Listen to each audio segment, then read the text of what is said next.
Oke, Nah, jadi kita akan membicarakan mengenai topik yang mungkin ada di dalam pikiran dan hati setiap orang Kristen dari waktu ke waktu. Tapi mungkin juga saudara belum pernah memikirkan sebetulnya itu jawabannya apa gitu. Jadi saudara pada saat kita itu berpikir mengenai hal seperti ini, ya kita percaya sekali sebelum kita lanjutkan, kita juga perlu untuk memikirkan lebih dahulu di dalam pikiran kita sendiri. Selama ini itu seperti apa? Doa, punya kebutuhan, dan kita itu berpikir apa ya? Pada saat kita bergumul, menunggu, menanti, dan kadang-kadang kok tidak terjawab gitu. Kadang-kadang itu jawabannya itu suatu yang lain. Kadang-kadang jawabannya itu surprising gitu. Nah, sebetulnya apa ya yang sebetulnya itu terjadi? Nah itu.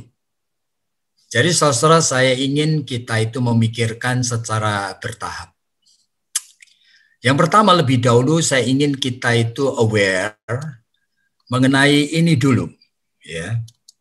Jadi saya ingin kita aware mengenai apa yang sebetulnya terjadi di dalam pikiran dan hati kita pada saat kita baca Alkitab ya, untuk apalagi di dalam PA seperti ini.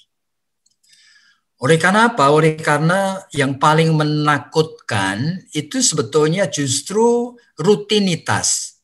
Kita setiap Jumat adakan PA seperti ini, itu menakutkan. Ya, oleh karena apa? Yang rutin itu selalu pada saat kita baca Alkitab, kita itu selalu berpikir bahwa kita baca Alkitab ikut PA supaya kita mendapatkan sesuatu yang menolong, ya kan, nasihat-nasihat yang menolong gitu. Tetapi Alkitab, baca Alkitab itu bukan itu. It's not a helpful suggestion. Baca Alkitab itu juga bukan untuk mendapatkan preventive warnings, ya kan? Warning itu artinya ya sinyal-sinyal, peringatan-peringatan, ya kan, kesadaran baru supaya kita itu tahu lah. Masa baca Alkitab itu tidak boleh seperti itu? Baca Alkitab itu juga tidak boleh untuk kita itu memikirkan supaya kita dapatkan pikiran-pikiran yang baru. Kenapa kok begitu ya? Oleh karena semuanya ini adalah kebutuhan dari otak kita. Nah, kita harus waspada. Padahal Alkitab itu sendiri mengingatkan berulang kali bahwa firman Tuhan itu adalah Tuhan sendiri. Jadi Alkitab adalah firman Allah, dan di dalam Ulangan pasal 32 ayat 47 disebutkan bahwa firman itu adalah kehidupan itu sendiri, kehidupan kita. Dan Yohanes 1, Yohanes 8 itu mengingatkan bahwa Allah, ya kan, dan Yesus Kristus itu adalah firman. Dan dia itu tidak separate, tidak terpisah daripada Bapa dan Roh. Jadi kita percaya Allah Tritunggal. Ini suatu misteri gitu. Dan itu adalah firman sendiri. Bagaimana ini? Jadi pada saat kita itu membaca Alkitab, memikirkan mengenai apa yang Alkitab itu ajarkan, kita harus bisa memakai aplikasi rohani. Nah, aplikasi rohani itu tidak secara natural ada pada diri kita. Jadi kita seharusnya itu mulai berpikir gitu ya, dengan pikiran rohani. Bahwa saya sedang bertemu dengan Tuhan, dan Tuhan Allah yang ajaib itu ya ternyata memakai Alkitab yang isinya itu 31.171 ayat yang ada di seluruh Alkitab itu yang menyangkut segala macam aspek dalam hidup kita ini. Dan kita itu kadang-kadang disingkapkan bagian tertentu tanpa boleh melupakan bagian yang lain. Oleh karena ini Tuhan adalah pribadi, yaitu. Nah, attitude itu sebagai introduksi dulu yang pertama sebelum kita memikirkan mengenai topik kita ini. Oke, sekarang introduksi yang kedua. khusus dalam relasi dengan topik ini. Jadi saudara-saudara tahu bahwa dalam Matius pasal 21 ayat 22 itu ayat yang sering kali itu dipakai untuk meyakinkan diri kita ini loh. Oleh karena Tuhan Yesus sendiri kan mengatakan kalimat seperti itu. Apa saja yang kamu minta dalam doa dengan penuh kepercayaan, kamu akan menerimanya. Itu kan kata-kata Tuhan sendiri gitu. Apa saja. Jikalau kamu minta dengan penuh kepercayaan, kamu akan menerima. Bahkan Yakobus pasal 5 ayat yang ke-16 itu kan mengingatkan bahwa doa dari orang yang benar itu kuasanya besar sekali. Ya ayat itu kan ada. Nah, lalu realitanya antara keyakinan gitu ya dan kita ini orang yang benar, lalu kita mulai pikir ya, apa enggak cukup yakin saya kadang-kadang kalau doa itu? Kenapa kok tidak dijawab atau doa saya itu seolah-olah tidak didengarkan Tuhan? Atau sebaliknya, saya melihat orang-orang lain itu kok rasanya kok gampang sekali ya mendapatkan apa yang mereka itu inginkan. Jadi hidup manusia adalah hidup di tengah pergumulan dengan berbagai unfulfilled needs, kebutuhan-kebutuhan yang belum terpenuhi. Nah, seringkali di tengah keinginan mendapatkan fulfillment atau pemenuhan atas kebutuhan, kita datang menghampiri Tuhan dalam doa-doa kita. Kan begitu. Kita punya kebutuhan, ya misalnya mertua lagi sakit atau anak lagi sulit sekolah, ya kan? Ya, biasanya kita minta kepada Tuhan. Nah, pengalaman itu memberi kesan yang ternyata ini membingungkan gitu. Membingungkan, kok enggak ada ya resepnya yang membuat Tuhan itu bisa kita prediksi gitu. Kok enggak ada resepnya? Sebab ada yang dikabulkan dan ada pula yang tidak. Ya kan? Ada yang alasannya tidak jelas. Kadang-kadang bahkan miracle-miracle yang fenomenanya itu luar biasa, itu kita melihat sendiri di TV atau dan ada video-video tertentu, ada Benny Hinn, ada Kathryn Kuhlman, ada Joshua, ada Reinhard Bonnke. Waduh, kok bisa ya? Tuhan kok nurutin itu doa-doa orang-orang ini seolah-olah begitu. Bahkan itu tidak ada hubungannya dengan hamba-hamba Tuhan. Kadang-kadang kita heran juga ya. Sekarang ini ada keluarga yang anaknya itu autis, kemana-mana sudah tidak bisa ditolong. Ternyata dengan hipnoterapi, loh kok bisa sembuh? Bagaimana ini? Apa Tuhan juga mengizinkan kita pakai hipnoterapi? Dan sebaliknya, kadang-kadang ada orang saleh yang minta pun tidak dikabulkan dan terus menderita luar biasa sepanjang umur hidupnya. Sampai sekarang, seperti misalnya Johnny Erickson, Tada, bahkan saudara Paulus sendiri dalam 2 Korintus 12, ternyata untuk minta aja hal yang reasonable. Tuhan tolong supaya duri dalam dagingku ini diambil. Itu aja enggak diturutin gitu. Lalu kita bingung gitu. Di tengah unfulfilled needs, termasuk misalnya suami yang selingkuh, kita doa supaya suami bertobat. Masa salah doa itu? Atau anak terjerat narkoba, kita minta supaya anak ini supaya dibebaskan. Masa salah gitu loh. Usaha kita yang lagi gagal, minta supaya dipulihkan. Masa salah doa gitu. Tapi ternyata tidak ada resepnya ini. Dan apakah beriman itu artinya pasrah atau boleh minta? Lalu syaratnya apa? Nah, begitu. Ya, pertama, saudara, kita itu harus tahu bahwa ini related kepada kompleksnya kebenaran firman Tuhan. Nah, sehingga kita harus bisa mengkaitkan dengan prinsip-prinsip doktrin yang memang ada dalam Alkitab gitu.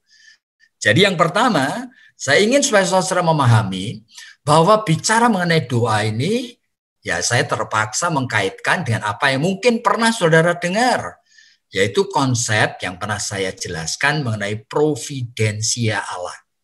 Providensia itu adalah cara Allah memelihara umatnya. Providensia. Gitu. Nah, ternyata ada 4 macam providensia. Nah, providensia itu cara Allah hadir dan memelihara kita di dunia ini ya dengan macam-macam masalah ini. Yang pertama, inevitable providensia. Jadi providensia yang tidak bisa dihambat, tidak bisa ditolak. Allah itu adalah Allah yang berdaulat. Dalam kedaulatan yang tidak terbatas, Allah itu bersedia memasukkan orang beriman sebagai bagian integral di dalam kedaulatannya yang khusus. Gitu. Nah, saudara perhatikan pelan-pelan supaya tidak bingung. Jadi Allah itu memasukkan kita dalam kedaulatan yang khusus. Oke, ya itu artinya apa? Seperti misalnya Mazmur 139 yang ngomong, Tuhan kemana aku bisa menghindari Engkau? Naik ke langit aku juga ketemu kamu. Bahkan masuk ke liang kubur juga ketemu kamu. Lah di mana aku bisa escape? Nah itu artinya providensia Tuhan yang tidak terelakkan. Nah, dalam Dia kita hidup dan bergerak. Itu Kisah Rasul-Rasul pasal 17 ayat 28 bicara itu. Nah ini namanya providensia yang tidak bisa dihindarkan. Kehadiran Tuhan yang menyertai kita. Nah seperti ini. Jadi Tuhan menyediakan akan kehidupan dan kita ada di luarnya, kita dicemplungkan di dalamnya. Ini namanya Tuhan, aku tidak bisa menghindari kehadiran. Jadi dalam keadaan apa, saudara dan saya perlu percaya bahwa pemeliharaan Tuhan itu sesuatu anugerah. Ya kan? Nah ini yang pertama. Tapi yang kedua, providensia Tuhan itu berkaitan dengan kebebasan kita ini. Dan ini untuk orang percaya, kita percaya bahwa sejak kita diselamatkan, nah kita memiliki anugerah namanya posse non picare. Itu artinya sekarang saya bisa untuk tidak berbuat dosa. Gitu ya, memiliki kemampuan untuk tidak berbuat dosa. Loh apa ini? Ini hanya diberikan untuk orang percaya. Kalau orang belum diselamatkan, yaitu non posse, non pecare. Yaitu tidak mau, tidak punya kemampuan untuk tidak berbuat dosa. Tidak punya. Tapi kita orang Kristen punya kemampuan untuk tidak berbuat dosa. Nah, saudara dalam hidup ini ternyata pilihan. Nah, pilihannya kadang-kadang kita pilih yang betul, yaitu kita nurut Tuhan, yaitu kita merebut momentum prima, sehingga kita itu bisa menghadirkan kebenaran Allah itu dalam hidup kita. Ya, kadang-kadang itu dilakukan, kita alami 5 menit atau 1 menit, ya begitu aja. Tapi nanti waktu yang lain lagi kita mengisi waktu ini, kita memilih ternyata nurut dosa. Sehingga ini menjadi evil momentum, di mana kita submit diri kita kepada natur dosa. Nah ini hidup kita ini kan kayak gini.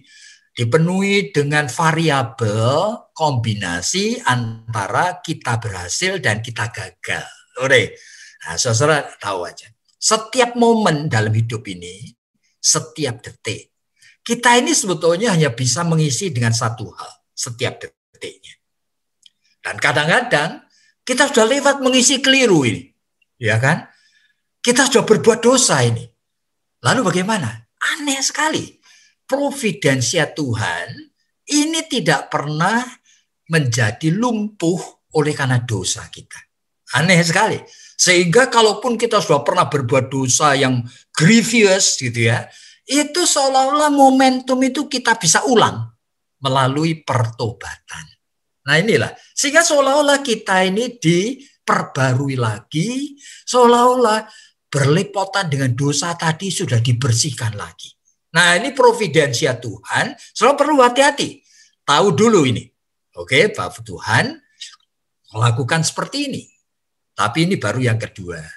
Nah, providensia atau cara Tuhan memelihara kita, itu bisa yang ketiga. Yang disebutkan non-directive providensia.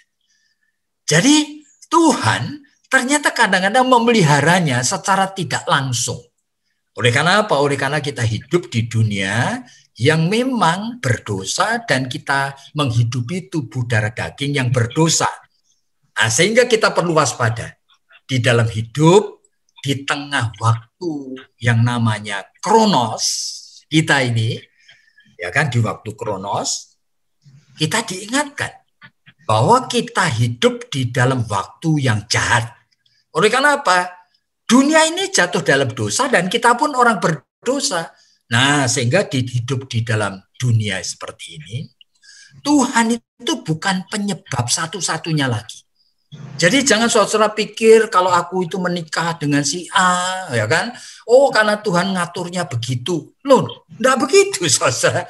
Bahkan saudara sakit pun, lalu seolah-olah Tuhan itu yang membuat saya sakit. Loh, saudara jangan gitu dong. Oleh karena apa? Dalam hidup di kronos, Tuhan is not the single cause. Bukan penyebab satu-satunya.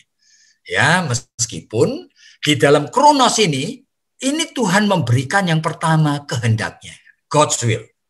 Diceritakan, dikatakan, ini loh yang aku kehendaki. Kamu jangan berzina, kamu jangan membunuh, kamu jangan mencuri. Ya Tuhan, ratusan kehendak Tuhan disingkapkan, cuma 99% tidak pernah terlaksana. Jadi kehendak Tuhan itu cuma disingkapkan, tapi tidak terlaksana. Oleh karena di dalam kronos diresponi oleh orang seperti saudara dan saya yang masih hidup di dalam tubuh darah daging dosa. Jadi tidak dilaksanakan. Tuhan menghendaki setiap kita itu mengabarkan Injil. Coba siapa yang nurut? 90% orang tidak pernah nurut. Jadi kehendak Tuhan untuk 90% orang itu tidak berlaku, tidak dilaksanakan. Tuhan menghendaki supaya kamu mendoakan musuhmu. Nah, siapa yang menurut? 99% orang tidak nurut, saudara. Jadi kehendak Tuhan ini cuma disingkapkan. Tuhan menghendaki supaya kamu belajar firman Tuhan. Yang nurut sungguh-sungguh belajar firman Tuhan mungkin cuma 5%. 95% tidak nurut. Jadi kehendak Tuhan ratusan macam diberikan sebagai suatu pilihan. You mau nurut apa enggak? Di dalam hidup, di dalam dunia kronos ini. Nah, di dalam kehidupan yang seperti ini, Tuhan itu juga memberikan kepada kita hukum hidup, yaitu hukum alam, natural law, ya kan? Ya, jikalau kamu itu naik mobil jangan ngebut, ya kan? Kalau kamu ngebut 120, 150 km per jam, waduh, mendadak ada becak lewat, kamu pasti nabrak. Nah, karena hukum alam. Bahkan kalau kamu itu tidak nabrak pun, mendadak kamu rem, tetap loncat barangkali 1 meter. Oleh karena hukum alamnya begitu. Nah, kamu juga jangan menikah dengan orang yang tidak seiman. Tapi kamu terus-menerus bergaul dengan mereka, sehingga simpati itu mulai muncul. Nah, itu hukum alam. Nah, akhirnya kamu mau menikah sama orang itu. Nah, itu hukum akibat dari hukum alam yang kamu itu tidak waspada. Nah, inilah hidup ini. Terus anakmu bergaul dengan ngapain? Dengan teman-temannya yang pakai narkoba. Ya sudah pasti someday akan ketularan. Ya itu namanya hukum alam. Oke. Jadi apa yang kita alami, kita waspada sekarang. Bahwa ternyata Tuhan bukan penentu satu-satunya. Dan di tengah itu Tuhan juga memberikan kepada kita kebebasan untuk berpikir, untuk menimbang, ya kan, untuk merencana, untuk memilih yang baik dan menolak yang buruk. Nah, ini free will kita. Dan kita terus-menerus itu terombang-ambing oleh karena apa? Dari diri kita muncul macam-macam dorongan, kebutuhan-kebutuhannya. Kadang-kadang kita tahu persis ini merugikan dan ini sebetulnya hanya kebutuhan insting aja, yang sebetulnya alasannya tidak reasonable. Oleh karena apa? Ini nafsu, ini keinginan untuk ini, keinginan itu. Waduh, tapi you boleh mempunyai role untuk mengaturnya. Nah, tetapi mau mengatur apa enggak? Ya inilah. Sehingga kalau sampai nanti ada orang kena penyakit, jangan lalu mengatakan loh, Tuhan yang mengizinkan. Itu pun tidak selalu betul. Oleh karena apa? Oleh karena kita sendiri punya free will. Di dalam free will ini kita itu sebetulnya mengatur hidup kita. Nah, itu yang terjadi. Dan di tengah kronos ini pun ini PowerPoint-nya tidak terlihat, Pak. Mungkin perlu di-share screen. Oh, begitu. Kalau begitu ya saya kembaliin dulu, oke. Kembaliin dari awal lagi supaya tidak keliru. Jadi tidak kelihatan ya? Mulai kapan tidak kelihatannya? Iya, dari tadi. Dari awal, Pak. Dari awal, Pak. Oh, kok diem aja? Bingung. Jadi kalau begitu gimana ini? Kok diem aja kalian? Ya. Jadi kalau dari awal ini jadi mesti kita mulai dari mana ini? Ini sepintas saja, Pak. Mungkin beberapa pokok ini tadi. Ya.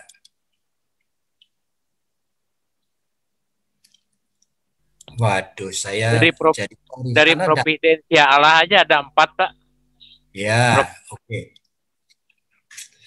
Sebentar, saya mesti share ini. Di mana itu sharingnya? Share screen yang di bawah, yang hijau itu. Iya, hijau. Cuma yang ini yang hijau kok hilang.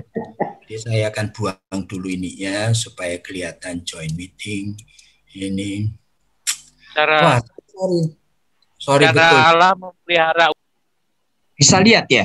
Ya, baik Pak, udah bagus. Oke, ya sudah. Berarti waduh, tadi saya kalau gitu saya lewati cepat ya. Saya lewati cepat. Iya, Pak. Karena sudah waktu sudah lewat. Jadi ini yang tadi sudah kita bicarakan, oke? Dan ini pertama untuk memahami akan apa yang menjadi topik bahasan kita, mau tidak mau kita harus memikirkan mengenai beberapa prinsip doktrin. Nah, prinsip doktrin yang pertama itu mengenai providensia. Providensia adalah cara Allah itu memelihara dan hadir di tengah hidup kita. Jadi providensia yang pertama itu adalah Allah yang tidak bisa dihindari. Oleh karena apa? Di dalam Mazmur 139 kan dikatakan, kemana aku bisa menghindari engkau Tuhan? Ke atas langit pun ketemu engkau, dalam alam bersah pun ketemu engkau, tidak bisa lari aku. Bahkan Kisah Rasul-Rasul pasal 17 itu mengatakan dengan very clear, bahwa di dalam engkau aku ini bergerak dan hidup. Jadi seperti ini, Tuhan menyediakan kehidupan dan yang providensianya, dan kita dicemplungkan masuk di sana. Nah itulah yang namanya providensia, pemeliharaan Tuhan. Oke? Tapi pemeliharaan Tuhan ini bukan cuma ini. Ada yang kedua, yaitu providensia ini berinteraksi dengan free will kita. Jadi spesial untuk orang percaya mempunyai anugerah yang namanya posse non peccare. Bisa tidak berbuat dosa. Kalau orang belum dilahirkan baru, tidak punya ini. Dan sekarang untuk posse non peccare, kita kadang-kadang itu dalam hidup itu kita memilih, ternyata kita memilih yang baik. Yaitu kita ingin sekali menurut kehendak Tuhan, sehingga kita merebut momentum prima, kita bisa menggapai akan kebenaran Tuhan dari kairos itu hadir dalam hidup kita. Tetapi kita juga pada saat yang sama, barangkali menit kemudian kita memilih sebaliknya. Yaitu kita memilih apa? Kita memilih evil momentum, kita berbuat dosa, kita submit kepada natur dosa kita. Tapi ini providensia Allah tidak pernah menjadi pecundang. Bagi orang yang seperti ini pun, setiap detik kita harus waspada. Itu hanya bisa diisi dengan satu macam isi. Apakah isinya kita menurut Tuhan atau isinya kita itu melawan Tuhan, kita itu waspada bahwa ternyata kalaupun kita ngisinya keliru, dan bukan cuma detik, kemudian menjadi menit, kemudian menjadi jam, kemudian menjadi hari, ternyata sudah lewat 1 minggu sekalipun, kita sudah jatuh dalam dosa. Aneh, providensia Tuhan membuat waktu itu bisa diputar ulang. Oleh karena apa? Kita diberi kesempatan untuk bertobat. Sehingga mulai dengan titik yang baik lagi. Nah itu yang namanya providensia Tuhan yang ajaib. Ini yang kedua. Oke, tapi yang ketiga, kita harus tahu bahwa Tuhan hadir dan memelihara secara non-direktif. Jadi kita ini sebetulnya ada hidup di dalam, namanya hidup di dalam kronos. Itu waktu yang Efesus pasal 5 ayat 16 sebut sebagai waktu yang jahat. Kita ini hidup dalam waktu yang jahat. Nah, di dalam waktu yang jahat, dunia yang jahat, providensia Tuhan, pemeliharaan Tuhan tetap berlaku. Nah, itu bentuknya apa? Kita harus waspada. Segala sesuatu yang kita alami, dan Allah itu bukan satu-satunya penyebabnya. God is not the single cause anymore. Oleh karena apa? Ini terjadi di dalam hidup dalam dunia yang berdosa. Dan Tuhan itu hanya memberikan apa yang Dia kehendaki, God's will. Dikatakan, jangan kamu berzina, jangan kamu membunuh, jangan kamu mencuri. Tapi 99% kehendak Tuhan tidak pernah berlaku. Hati-hati. Tuhan cuma memberikan kehendaknya, 99% tidak berlaku. Oleh karena apa? Kita tidak meresponi dan tidak nurut. Sehingga meskipun Tuhan mengatakan jangan berzina, ada yang berzina. Itu loh. Tuhan mengatakan kamu harus mengabarkan Injil. Yang nurut itu barangkali cuma 2%. 98% tidak nurut. Tuhan mengatakan kamu harus mendoakan musuhmu. Yang nurut cuma 1%. 99% tidak nurut. Jadi kehendak Tuhan hanya disingkapkan. Dan yang terjadi dalam hidup kita, ternyata sebagian besar kita tidak nurut. Hati-hati. Dan di samping itu, di dalam hidup yang berdosa ini, Tuhan memberikan God's natural law. Jadi hukum alam dari Tuhan. Jadi hukum alam dari Tuhan, Tuhan akan mengatakan, kamu kalau naik mobil jangan ngebut. Kalau kamu ngebut 150 km per jam, tiba-tiba ada becak, pasti nabrak. Sudah. Oleh karena kamu ngerem pun tetap loncat 1 meter. Itu hukum alam. Kamu jangan dekat-dekat dengan orang yang pakai narkoba, meskipun itu sahabatmu. Kenapa? Suatu hari kamu akan ketularan. Itu hukum alam. Jadi kita waspada. Tuhan menghadirkan hukum alam yang kita bisa kenali, kita bisa pelajari. Dan di samping itu dalam hidup kita Tuhan memberikan kebebasan pada kita. Untuk memilih, untuk mensikapi. Ya, itu untuk mengatur. Itu semuanya kita tahu. Ada dorongan-dorongan dari dalam batin kita yang arahnya untuk memuaskan nafsu. Untuk apa? Lah, kita waspada dong. Kita punya free will untuk bisa menolak atau nurutin. Nah, dalam hidup ini yang terjadi itu kompleks seperti ini, saudara. Dan di tengahnya ada satanic influence. Di mana dalam Efesus pasal 6 diingatkan bahwa sebetulnya musuhmu itu bukan cuma darah daging. Darah daging ini cuma diperalat sama setan gitu loh. Dalam setiap aspek setan ingin menghancurkan kamu. Nah, kita waspada meskipun kita tahu itu bahwa setan masih belum diberikan full freedom. Kalau diberikan full freedom, kita hancur semua. Jadi masih ada batasnya, gitu, masih ada batasnya. Sama seperti misalnya hipnoterapi, oke? Rasanya kan betul dan boleh dan baik, tapi kita berwaspada. Hipnoterapi itu dari setan, saudara. Meskipun tanda petik kadang-kadang berhasil, kita hati-hati. Oleh karena apa? Oleh karena ini permainan dari setan. Bahkan Sigmund Freud itu orang yang menjadi pemula daripada psikologi. Dulu pernah memakai akan hipnoterapi untuk menolong orang yang namanya anak yang histeria itu. Tapi dia tidak memakai lagi. Kenapa tidak memakai lagi? Oleh karena dia tahu ada unsur X yang dia tidak tahu apa itu. Bagaimana terjadinya tidak tahu. Sehingga meskipun hipnoterapi itu juga works, seolah-olah ada keluarga anaknya otis, di hipnoterapi langsung sembuh. Hati-hati. Ini permainan setan. Di dalam 2 Korintus pasal 11 diingatkan. Setan itu menyaru sebagai apa? Malaikat terang. Sehingga yang ngikutin dia seperti apa? Seperti pelayan kebenaran. Hati-hati di sini. Di dalam area tertentu seolah-olah works. Tapi Tuhan tidak mengizinkan full. Sehingga pakailah hipnoterapi kalau betul berhasil. Di pengadilan-pengadilan tidak pernah bisa. Jadi kalau di pengadilan pakai hipnoterapi, orang yang korup, orang yang membunuh tidak usah diadilin berulang kali. 1 kali aja pasti ngaku. Tapi tidak works. Tidak works karena apa? Tuhan tidak mengizinkan pengaruh kuasa setan itu sampai semuanya. Tidak bisa. Nah, tapi ada kehadirannya dan hadir sebagai malaikat terang. Itu hadir sebagai sesuatu yang terbukti, menolong, memberikan kesembuhan, dan sebagainya. Hati-hati kita.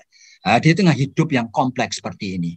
Nah, Tuhan itu juga juga menunjukkan mengenai God's decreed will. Itu artinya apa yang Tuhan tetapkan.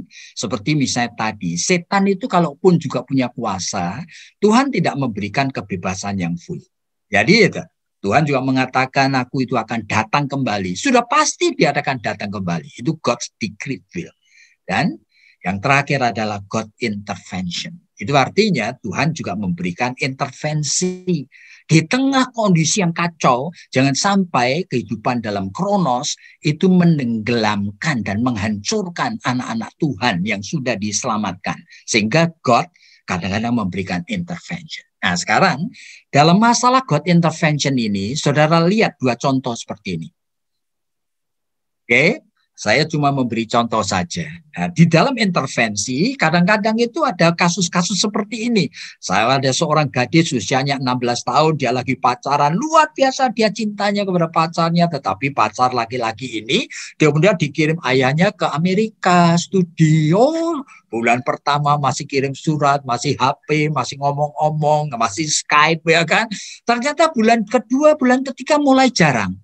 Kemudian bulan keempat pacarnya dari Amerika itu kasih suatu note tertentu dan mengatakan, setelah aku pikir-pikir, rasanya itu aku tidak cocok dengan kamu. Jadi aku minta maaf, kita putus saja. Wah, kolaps ya. Anak gadis ini yang sudah cinta sekali kolaps. Dia menangis, dia marah kepada Tuhan. Dalam kamarnya dia pukulin dirinya sendiri. Dia mengatakan Tuhan itu jahat gitu ya. Tapi dia tidak mengerti. Nah, sebetulnya ya kan Tuhan itu intervensi. Melihat anak ini, dia tahu. You itu harus mengerti siapa calon yang kamu sukai tadi. Pada masa pacaran sama kamu aja di Amerika dia langsung cari perempuan lain. Dan sekarang setelah kelewat kira-kira ada 10 tahun, kamu sudah menikah dengan bahagia, ya kan, punya anak, punya suami yang baik, dan kamu mendengar, oh dulu yang kamu sukai itu. Ternyata keluarganya berantakan oleh karena dia punya istri lain, dengan istri lain dia punya anak-anak. Nah bayangin, Tuhan tahu yang bakal terjadi. Tuhan membuat intervensi, oleh karena anaknya, yaitu kita orang percaya, Tuhan tahu. Kamu tidak akan kuat kalau menikah sama laki-laki seperti itu. Nah, seperti itu. Ini namanya God intervention. Tapi Francis Schaeffer itu kan mengatakan kalimat ini. God is there and he is not silent. Tuhan itu ada di sana meskipun kadang-kadang tidak kita lihat, kadang-kadang tidak kita rasa kehadirannya. Tapi dia itu tidak silent. Cuma saya tidak akan lanjutkan karena waktu. Ya, karena ini contohnya nanti kebanyakan. Oke, saya akan teruskan aja di sini. Oke. Dan ini sekarang providensia yang berikutnya, yang keempat. Dan ternyata kita itu seolah-olah punya sesuatu asumsi Tuhan itu baik dan seharusnya Tuhan mendengar doaku dan menolong aku. Ya sama seperti Francis Schaeffer tadi katakan, God's net is there, and he is not silent. Tapi kadang-kadang Tuhan silent. Jadi ini providensia yang keempat, kamu harus waspada, ya kan? Bahwa kadang-kadang reason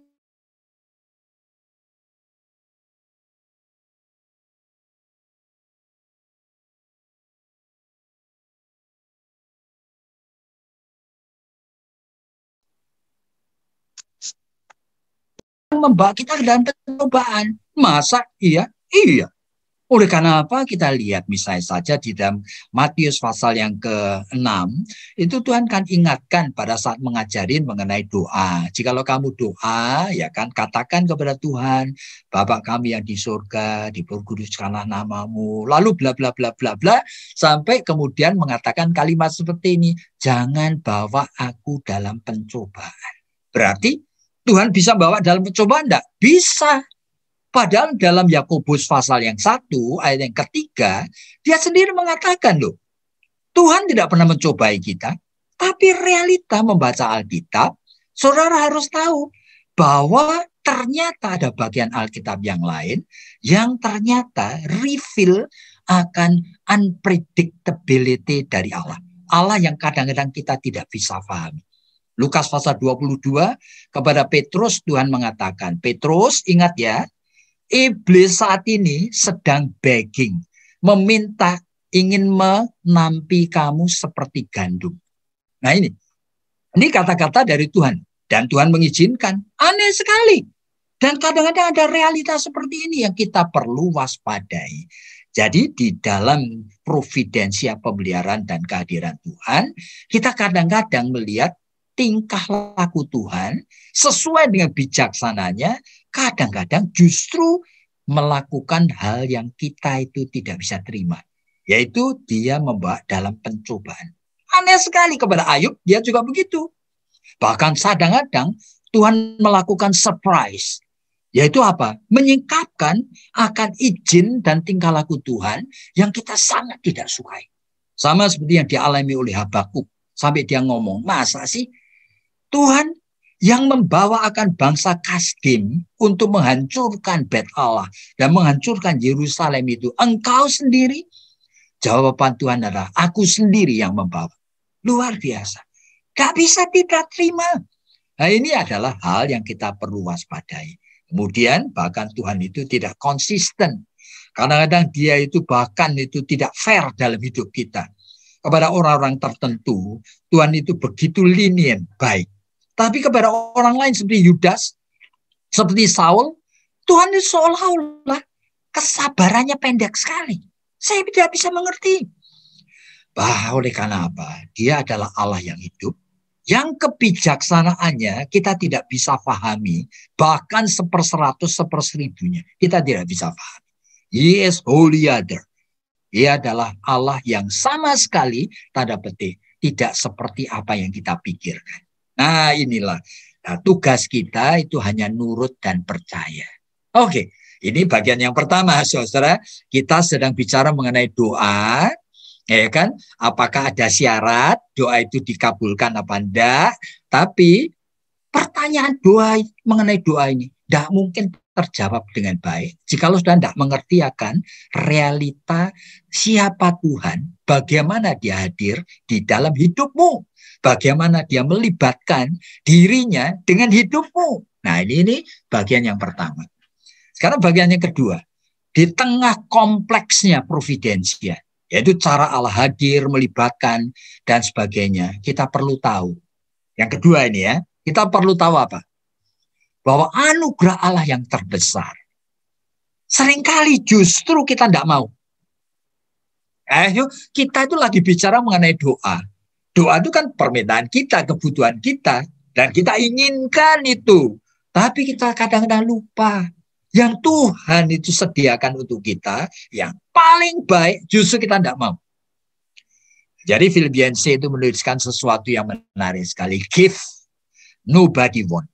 Anugerah yang tidak ada orang suka. Aneh. Itu adalah anugerah yang Tuhan sediakan bagi kita. Yaitu apa? Anugerah yang Tuhan sediakan supaya kita itu menjadi makin mirip seperti gambar anaknya. Yaitu mirip seperti Tuhan Yesus. Apa saudara mau? Ini menjadi masalah.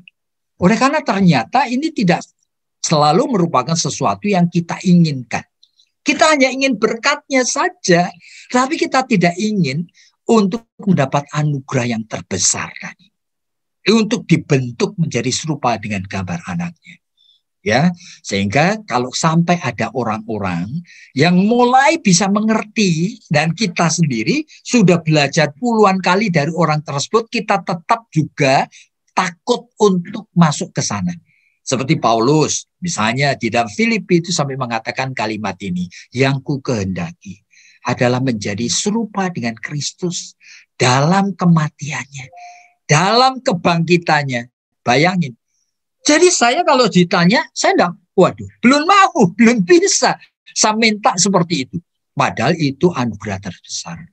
Nah, saya Dietrich Bonhoeffer itu adalah seorang Jerman yang kemudian mati oleh karena Hitler. Tetapi dia di dalam suratnya Letters from Prison, dia sampai mengatakan gitu ya, bahwa Tuhan yang dia kenal itu kadang-kadang itu menjadi weak and powerless. Seolah menjadi Allah yang lemah, yang tidak berdaya.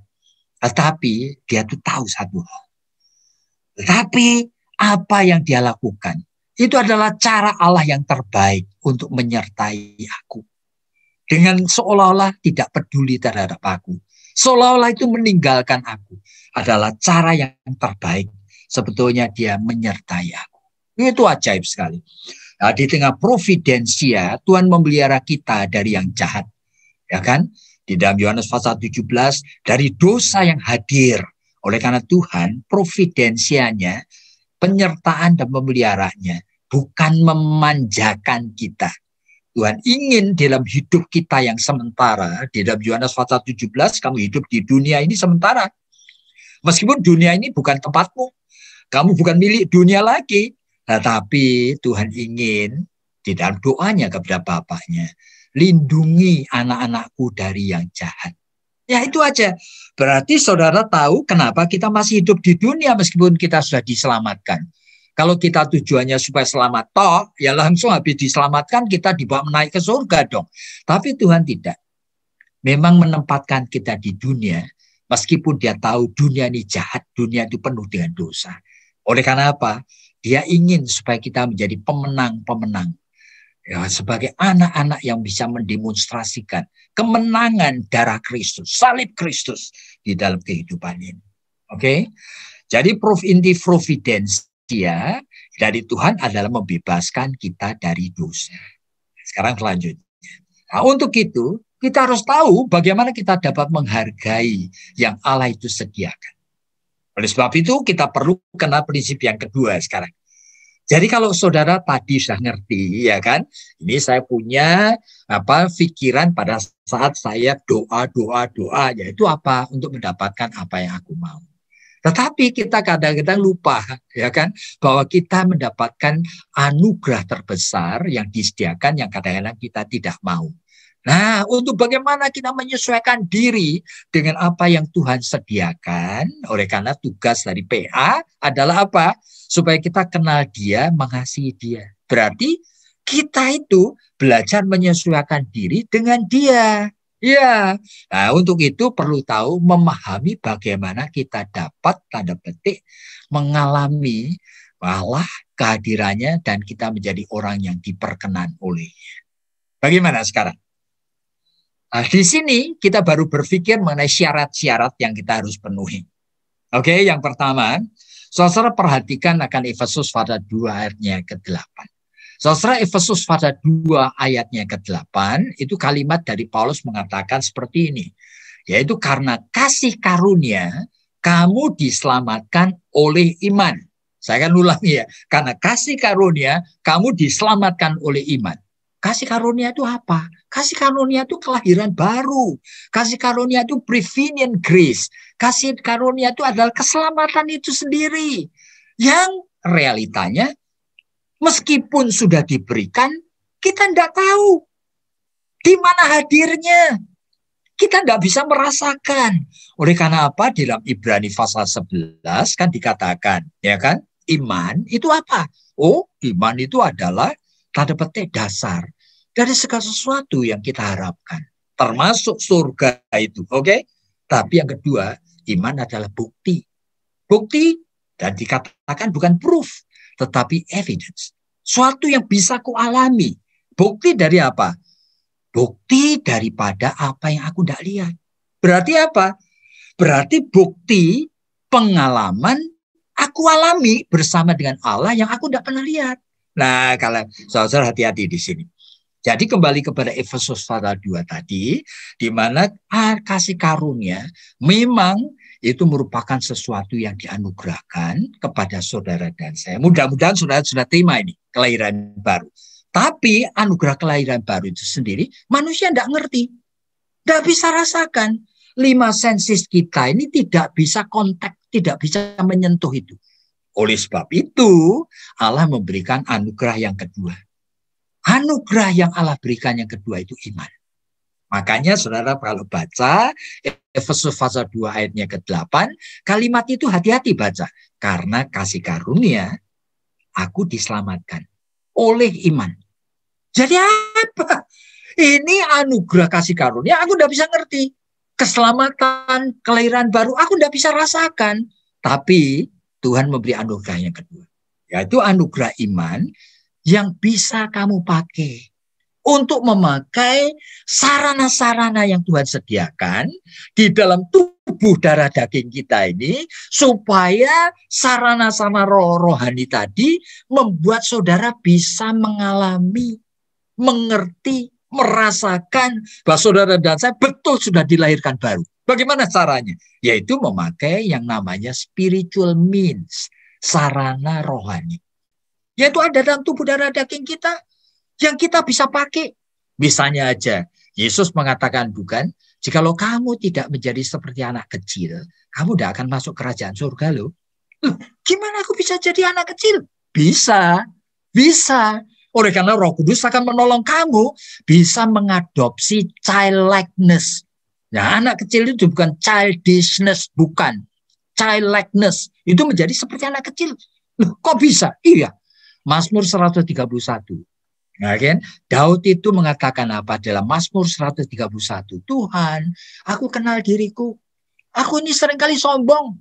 Oleh sebab itu aku sekarang ini aku tidak mau berpikir yang tinggi-tinggi.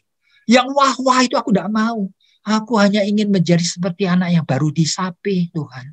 Yang duduk di kaki mamaku. Barangkali pegang tangannya. Nah, menjadi seperti anak kecil. Nah, pada saat saudara memakai bagian dari tubuh darah daging yang disediakan sebagai spiritual mean, tiba-tiba waktu 5 menit itu saudara mengalami betul saudara sudah dilahirkan baru. Tanpa memakai spiritual mean, you tidak pernah tahu kalau saudara sudah diselamatkan. Nah, spiritual mean ini ada ratusan macam dalam tubuh darah daging kita. Sehingga Paulus ngomong apa? Persembahkanlah semuanya sebagai persembahan yang hidup. Oleh karena apa? Tubuhmu, the living sacrifice, the living body ini sebagai ibadat yang sejati. Ya kan? Tuhan mengatakan, aku adalah Allah yang di tempat maha tinggi. Tapi aku hadir di dalam hati orang yang remuk. Contrite heart. Broken spirit. You bisa enggak? Bisa. Roh Kudus akan bisa menolong saya menjadi orang yang barangkali waktu 1 menit remuk hati. Pada saat kita ikut kebaktian, kita tiba-tiba sadar, aku enggak bisa kebaktian seperti ini. Tuhan, I want a broken heart and contrite heart. Tuhan akan beri. Di mana saudara mulai itu melihat dengan mata yang baru. Bahkan saudara akan bisa memberikan dengan hati yang tidak berdaya itu di hadapan Tuhan. Aku tidak berlayak hadir di dalam ibadat. Aku tidak berlayak untuk memuji Engkau. Beri kepadaku supaya aku bisa menyanyikan a new song for you. Nah, Tuhan akan anugerahkan. Tidak bisa dibayangkan. Kalau di dalam kebaktian di gereja, anggota jemaat itu bisa menyadari ini aja, satu aja. Itu surga tergetar luar biasa. Karena menyanyi itu bukan asal menyanyi, tapi with a new song yang dianugerahkan Roh Kudus. Dan itu adalah spiritual means. Spiritual means itu ratusan macam ada di dalam diri kita ini. Dan itu yang kita harus pakai. Itu macam-macam, saudara. Ada otak yang bisa fokus. Saudara kalau lagi ke gereja, mendengarkan khotbah, you harus memakai spiritual means. Otakmu itu bisa kemana-mana, tapi saudara bisa atur untuk fokus. Fokus enggak? Nah, tanpa fokus, ini gone. Firman Tuhan itu gone, lewat. Dan pikiran kita dapat diperbarui. Dan hati kita itu bisa kita itu atur. Bahkan motivasi dapat kita itu bisa atur. Semuanya ini adalah spiritual mean. Taat pada firman, ingin menyenangkan hati Tuhan, mendidik diri. Sampai mengatakan, oh hai jiwaku, pujilah Tuhan. Masa tidak bisa? Bisa. Saudara minta Roh Kudus akan menolong sehingga you glorifying God. Nah, itu pada saat momentum merebut seperti itu. Saudara itu langsung mengalami arti dari kelahiran baru. Saudara langsung bisa membuktikan bahwa saudara orang yang sudah diselamatkan. Nah, inilah. Meskipun demikian. Nah, ini bagian yang kedua ya. Tadi bicara doa. Doa itu bagaimana? Apa ada syaratnya supaya Tuhan berkenan? Tapi saya sudah ingatkan, kita hidup di dunia dan kita itu tanda petik kadang-kadang lupa dan bahkan tidak mau anugerah yang Tuhan sediakan. Kita tuh maunya yang aku mau, aku yang pengen, terus begitu. Dan untuk bisa menyesuaikan dengan Tuhan, kita mulai kenal sekarang how to abide in Him itu seperti tadi. Yaitu mengalami kasih karunia-Nya menjadi real. Yaitu pada saat your faith itu being exercised, memakai spiritual means untuk ngapain? Connect dengan God. Begitu spiritual means dipakai, you connect. with God. Nah, itu yang terjadi. Meskipun demikian, keberhasilan kita untuk dapat memenuhi syarat yang diperkenan, itu pun tidak menjamin permohonan doa kita dikabulkan. Nah, saya harus hati-hati. Ya oleh karena apa? Oleh karena contohnya banyak sekali. Makanya pertanyaan kita jawabnya why? Karena kita tetap hidup dalam tubuh darah daging yang berdosa. Ya kan? Kita hidup bahkan di dalam waktu yang berdosa. Kadang-kadang kita tidak tahu yang kita minta. Apa betul itu real? Meskipun, suamiku selingkuh, aku minta supaya bertobat. Wah, masa salah? Meskipun permintaan kita yakin, kita perlu waspada dengan sungguh. Seringkali tetap itu bukan permintaan yang benar. Aneh sekali. Begitu saudara-saudara bergaul dengan Tuhan, kita bisa membedakan what we want is not always what we need. Apa yang kita ingin, kita mau tidak sama seperti apa yang kita butuhkan. Tuhan tahu yang kita butuhkan. Dan Tuhan tahu sehingga menuntun kita supaya dalam doa itu makin lama makin menyesuaikan diri dengan apa yang kita real need. Bukan what I really want. Bukan. Real need. Ya Tuhan hanya yang tahu. Ya kita dituntun ke sana apa kita mau. Dan kita waspada, nafsu itu bisa menjebak kita.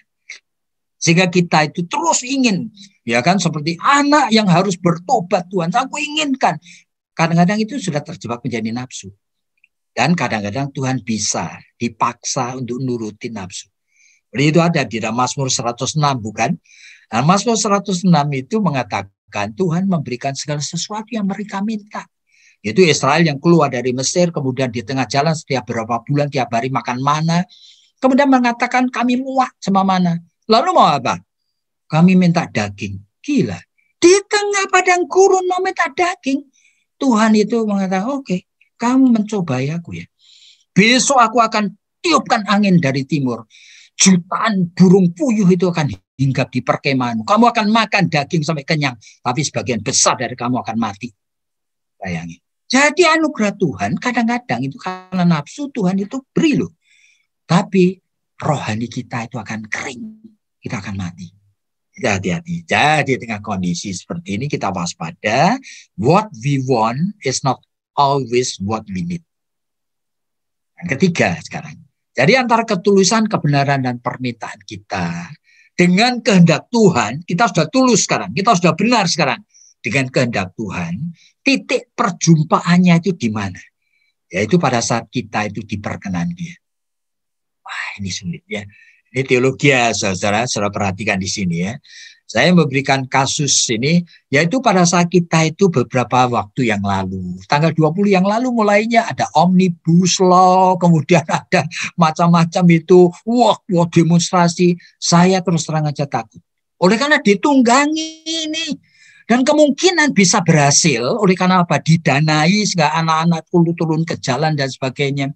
Ratusan anak Tuhan termasuk saya itu berdoa. Minta belas kasihan Tuhan. Jangan sampai bangsa ini kolaps. Jangan sampai pemerintahan Jokowi ini jatuh. Ya, Pak, sorry. Permintaannya betul. Oke. Tapi tetap ada kekhawatiran. Meskipun saya tulus doa.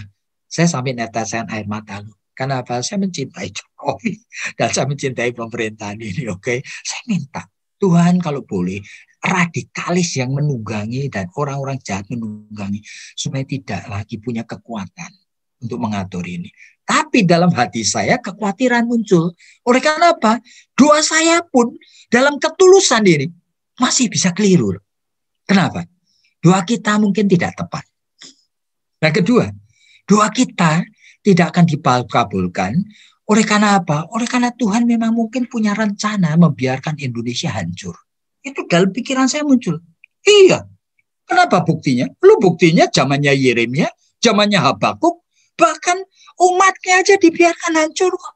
Jadi masa tidak mungkin bahwa Tuhan akan membiarkan begitu. Nah ini.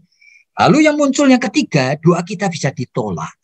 Oleh karena kita itu doa dengan air mata pun belum tentu kita tulus loh. Meskipun dalam Yakobus pasal 5 ayat 16 dikatakan doa orang benar.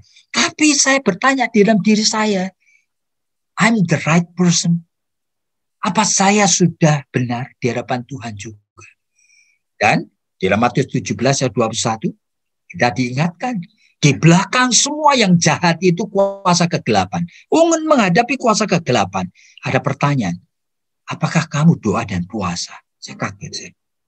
Ternyata saya tidak puasa. Saya cuma doa toh. Ini, apakah tidak ya doa tidak dikabulkan karena tidak benar-benar saya bersama teman, bersama orang-orang di gereja itu adalah sepakat sehati di dalam ikatan kasih Kristus. Bukankah di dalam Matius pasal 18 ayat 19 disebutkan begitu? Jikalau dua orang sepakat di dalam doa, Tuhan akan kabulkan. Sepakat, betul sepakat. Atau jangan-jangan saya kurang yakin. Jadi di dalam ketulusan dan kebaikan yang kita sudah usahakan untuk mengalami, kita kedekat dan abide in Christ pun. Perjumpaan antara ketulusan kita dengan apa yang Tuhan sediakan. Ketemunya pun kadang-kadang kita itu tidak selalu punya encountering point-nya. Saudara bayangkan. Jadi di tengah ketidakjelasan kita belajar satu hal saja yang perlu. Yaitu untuk belajar diperkenan oleh Allah. Jadi sekarang perhatikan di sini ya, untuk konklusi kita, saya ngomong harus cepat. Ini doa yang wrong. Doa yang wrong itu kayak gini polanya. Saya, Allah di sana, lalu ada kebutuhan di sini.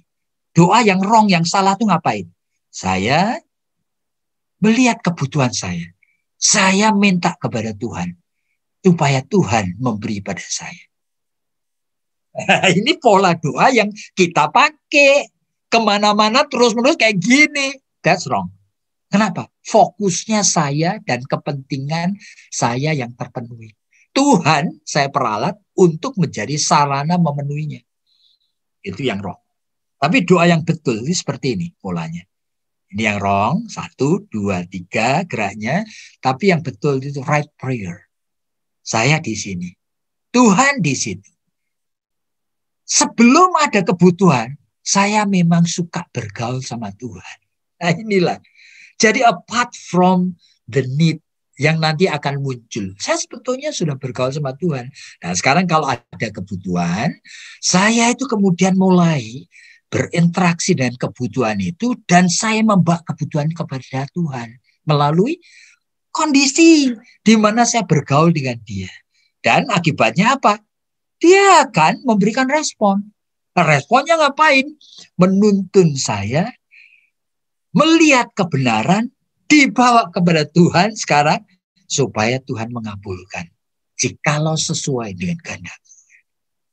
Jadi doa yang benar, doa yang keliru itu polanya beda.